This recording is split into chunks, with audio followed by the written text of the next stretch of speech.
এখানে যারা কংগ্রেস অফিসের সম্পত্তি, ফটো,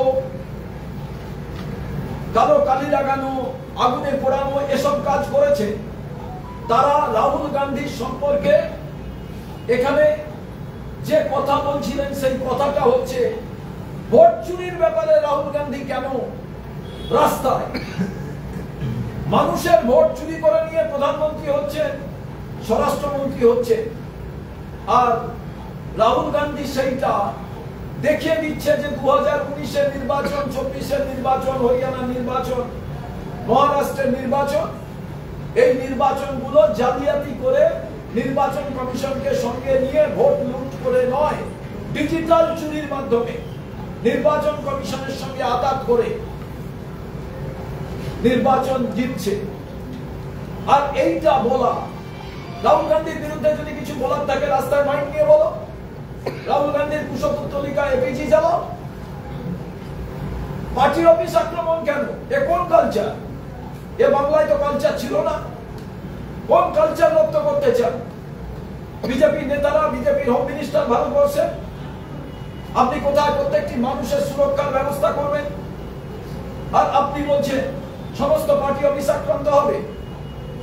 আরে কংগ্রেসের পার্টি অফিস আক্রান্ত হলে কংগ্রেসের ছেলেরা, তারা কংগ্রেসকে মা বলে জানে, তাদের মায়ের গায়ে যদি আক্রমণ হয় তারা কিন্তু ছেড়ে দেবে না।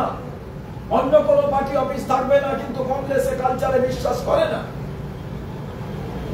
কংগ্রেস মনে করে না, নাহলে এতক্ষণে বিজেপির পার্টি অফিস আগুন জ্বলে যেত। কংগ্রেস মোকাবেলা করবে, চিন্তার কোনো কারণ নাই। ওসব কংগ্রেস পার্টি দপ্তরের মস্তানি আমরা মানবো না। এই তো আমরা পার্টি বসে আছি, কেউ আসুক না দেখি। রাহুল গান্ধীর আক্রমণ মুখে বিজেপি পার্টি আজকে কোনো জবাব দিতে না পেরে উল্টে বদনাম করছে। রাহুল গান্ধী কাউকে গাল দিয়েছে? কাউকে কিছু বলেছে? খালি বিকৃত করা হচ্ছে এগুলো।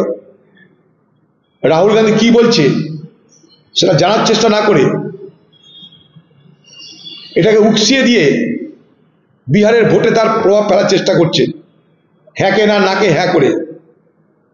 আমি প্রদেশ কংগ্রেস দপ্তরে যারা যায় তাদেরকে বলবো, পাহারার ব্যবস্থা করুন। আর যে মস্তান বিজেপির এইসব করেছে তাদেরকে পুলিশ গ্রেপ্তার না করা পর্যন্ত কলকাতার বুকে আন্দোলন চলতে থাক। প্রদেশ দপ্তর আমাদের সকলের পরিচয়। প্রদেশ দপ্তর পশ্চিমবঙ্গের কংগ্রেস কর্মীদের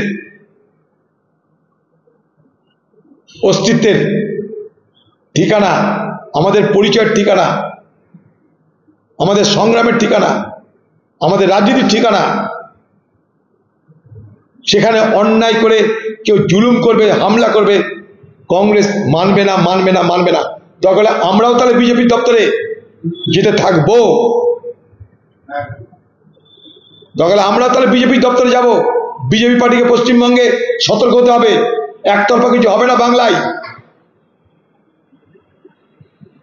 রাহুল গান্ধীর সমালোচনার মুখে নরেন্দ্র মোদী দাঁড়াতে পারছে না, তাই তার লোকদের দিয়ে রাহুল গান্ধীকে এবং কংগ্রেসের ভাবমূর্তিকে কলঙ্কিত করার জন্য প্রথমে মিথ্যা প্রচার,